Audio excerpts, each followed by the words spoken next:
To take another look at today's screening, I'm being joined live from Abuja by the Director, African Center for Parliamentary and Constitutional Studies, Mr. Emmanuel Anyebunam.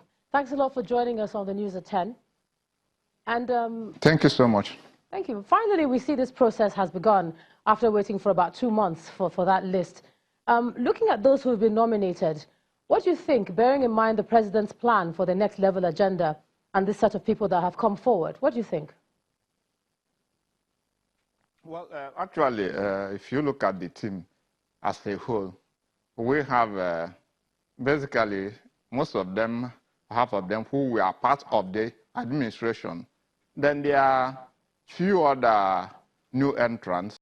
On my own setting, one we feel that, well, though some new entrants have to be taken better, but with the expectation of the people and my own expectation anyway, I would have expected to see a newer, vibrant and dynamic team. But all the same, is a presidential system, like I have always said, based on the Constitution section 147, subsection 1. He establishes and he takes the discretion over what his team will be. And he has the right also to reassign them, establish the office, fire them, or reassign them, or do whatever he has, because it's an executive discretion. So that is it. Yeah, but, the process didn't go without a bit of resistance you saw on the floor there. If you watch the process, from those who felt that returning lawmakers shouldn't just take a bow and go. They should actually be questioned, since they're going to be in different places. Where do you stand on that? Should they have been asked any questions? Well, if you take a look at the Constitution, Section 60 basically gives the Senate or the House of Representatives the constitutional power to regulate his procedures, recess, and any other procedure. Then if you also go to item 47 of the exclusive list, it talks about the powers of the National Assembly, privileges and immunities of its members. They are operating under the House Powers and Privileges Act.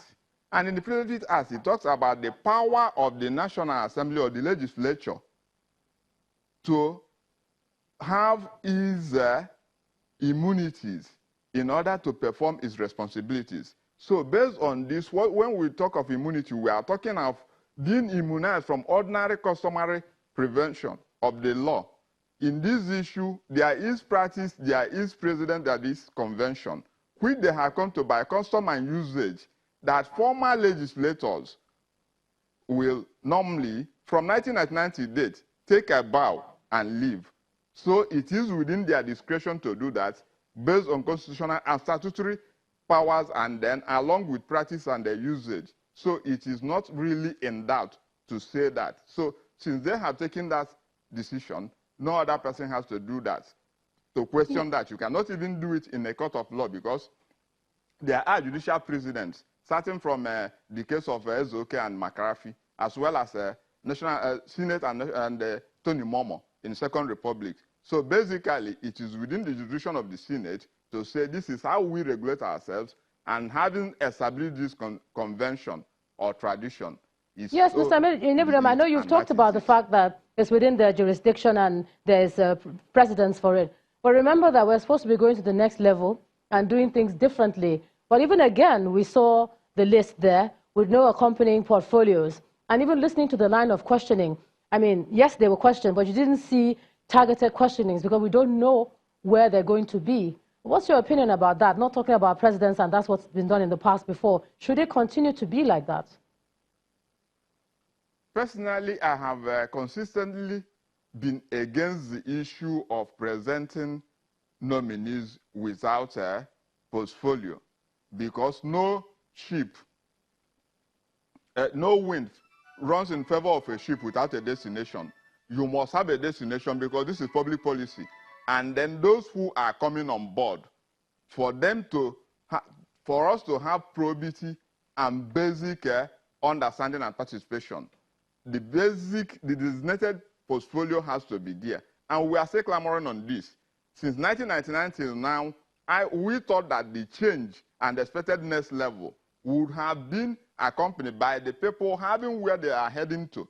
The guesswork over this screening is still a problem or a lacuna, which we believe that will be solved by what? Assigning portfolio to them, and as soon as possible. We just seen the example with Boris Johnson in Britain. Coming in immediately within 24 hours, he has his cabinet members named. So we expect this from henceforth, that this portfolio should be assigned. And more particularly, when we are having the almost half of the ministers coming back, are they going back for another 4 years within the same ministries, which they may end up inimically as entrenched principalities? So these are the issues that will now come to the public burner. Like I said, it is participation, it is rule of law, and it is constitutionalism. So that is the issue. I expected at least that the portfolio should have followed to make this more meaningful and proactive to the public. All right, Director for Parliamentary Studies, Emmanuel Anyebunam, thanks a lot for joining us and sharing your thoughts on the news at 10 tonight. Thank you so much.